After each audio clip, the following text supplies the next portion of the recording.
Okay, third time of trying this. I keep forgetting the tips. This is Nick's top 5 low-tech tips for beating the surveillance state if you want to protect your identity, i.e. your face, your facial recognition, your iris scan, thumbprints, fingerprints. There's not much they can do about those. But believe me, these phones take our thumbprints all the time. They can take that print and put it at a crime scene, and we'd literally not have a leg to stand on. But here are some low-tech tips to protect yourself, because a lot of the stores in Australia that are wholly or in part owned by BlackRock, Vanguard and State Street have taken the decision upon themselves to erect a surveillance state while you're busy picking which bananas to buy, and they simply didn't ask for permission. So here is how you decline permission. Number 1, I don't take my smartphone with me when I'm out. I just use it as an iPad in the home. In other words, I record in my car, in my studio, in my dining room. But when I'm out, I take one of the non-contract flip-up phones, pay-as-you-go phones for emergency calls and text messages, and everyone that needs me has that, so that I can't be geolocated, listened to, or filmed by a smartphone. Tip number 2 in Nick's low-tech survival advice, top 5 to survive the surveillance state.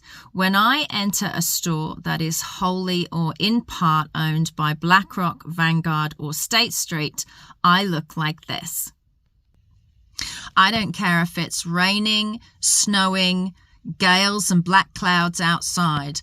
I wear my sunglasses in stores that I know have installed not only facial recognition software, but also iris scan software. There's nothing they can say to you. You could have a sight issue. You may look like a poser. It doesn't matter. That which is precious to you is being stolen without your permission.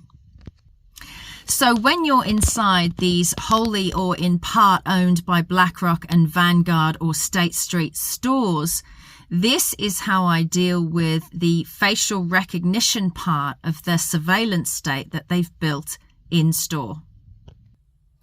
Let's imagine that this steering wheel is the iPad that is used when you're in the store and you're scanning your items. You will press for use card, use cash, and maybe use your store card. I would advise you don't use those anymore. They're profiling you. So there's a very simple and easy thing you can do to at least block the camera that you can see that is usually located at the center and the top. I take in with me a piece of cardboard and I place it over the camera before I step in front of the scanner and start scanning. If staff ask you if they can remove it, you can say no, I decline permissions for you to film my face. There's absolutely nothing they can do about it. All right, 3 underway, going well. Okay, tip number 4. And this is also when you're driving and you pull up at any traffic light junction in Australia that is now absolutely covered in the surveillance state. You may have noticed in recent years that all new vehicles are starting to look the same. They all look like bubble cars, I refer to them as. Now, I worked for a long time for a very well-known German car manufacturer, and it is literally by design that all new vehicles now have a long scooping windscreen. This was to assist the surveillance state filming inside your vehicle without your permission. Without your permission. So there's a very simple, low-tech way to protect yourself. Of course, they have the legal right to film your registration number, but not your face. I drive like this all the time, but you could just use this tip when you're approaching traffic lights. I don't care if it's sunny, raining or snowing.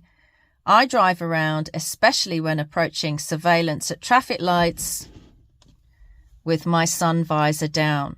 There is no law to prevent you using your sun visor, even on a cloudy day.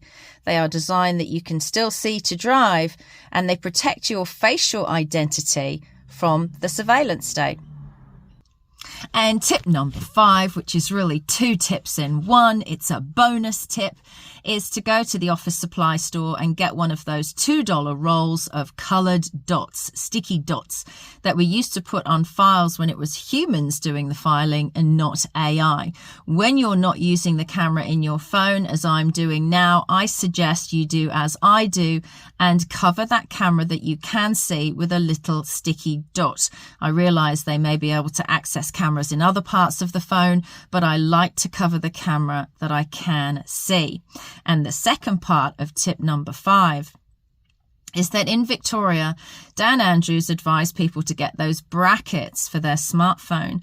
Brackets that attach to the vents inside your dashboard so that the phone is facing you at all times.